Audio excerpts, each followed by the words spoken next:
நாங்கள் சிஎஸ்கே வந்துட்டு ஜெயிக்கல, தோனி பிச்சை போட்ட தான் என்றும் நம்ம ரிஷப் பண்ட் வந்துட்டு வெளிப்படையாக பேசியிருக்காருங்க. சேம் டைம் நம்ம நோர்க்கியா இருக்கார் இல்லையா, கடைசி ஓவர் 20 ரன் கொடுத்துட்டாரு. தோனி பேட்லேருந்து தெரிச்சுது என்றே சொல்லாங்க. சும்மா கோலசாமி மாதிரி விளையாண்டுட்டார் என்றே சொல்லலாம். பிரிச்சுட்டாருங்க. அந்த மனுஷனுக்கு வந்துட்டு வயசே ஆகலை. அதாவது கண்ணில் ஒத்திக்கலான்னு வைங்களா அவரோட பேட்டிங் திறன் எபிலிட்டி. ஏன்னா அவரோட விளையாண்டவங்க 17 சீசனில் இவங்க கங்குலி அண்ட் ரிக்கி பாண்டிங் முட்டி செத்து போய் பெஞ்சில் உட்காந்துருக்காங்க. இவர் பவுலர் முட்டியை உடைக்கிறார்னா இந்த பாயிண்ட்டை நான் சொல்லலை. அண்ட் நோர்க்கியா அண்ட் ரிஷப் பண்டே வந்துட்டு சொல்லியிருக்காரு, இவருக்கு என்னையா அவர் பண்ணுறாரு ஒன்றுமே புரிய மாட்டேது, மல்டி மெராக்கலாக இருக்கிறது என்றும் நம்ம ரிஷப் பண்டும் அண்ட் நோர்க்கியாவும் பேசியிருக்காங்க. மேலும் வந்துட்டு அவங்க 2 பேரும் என்ன மென்ஷன் பண்ணியிருக்காங்கன்னா, நான் சாமியை வந்துட்டு நேரில் பார்த்துட்டேன், அந்த மாதிரி அவங்க ஒரு பதிவை வெளியிட்டிருக்காங்க.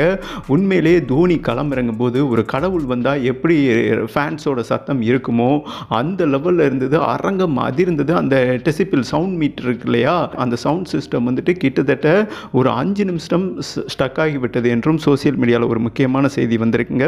தோனி வந்துட்டு முன்னாடி வந்திருந்தா டெஃபினட்டாக நாங்கள் ஜெயிச்சிருக்க முடியாது. அவர் கொஞ்சம் பின்னாடி வந்ததான், அதுதான் சிஎஸ்கே டீம் மேனேஜ்மெண்ட் ஒரு மிகப்பெரிய முட்டாள்தனம் பண்ணாங்க. அந்த முட்டாள்தனம் தான் எங்களுக்கு சாதகமாக போட்டி மாறி இருக்கு.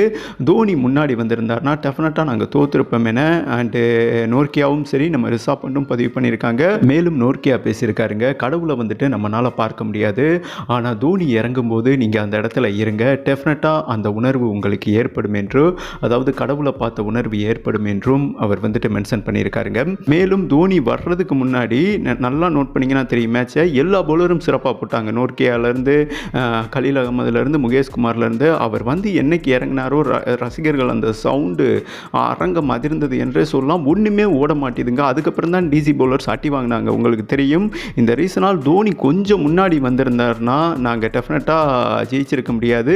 அவர் வராது எங்களுக்கு ஒரு பிச்சை போட்ட மாதிரி என்றும் நம்ம ரிஷப் பண்ட் பேசியிருக்காரு. ரிஷப் பண்ட் ஏன் இப்படி மென்ஷன் பண்ணியிருக்காருன்னா, தோனி தான் அவருக்கு ஒரு மிகப்பெரிய குரு.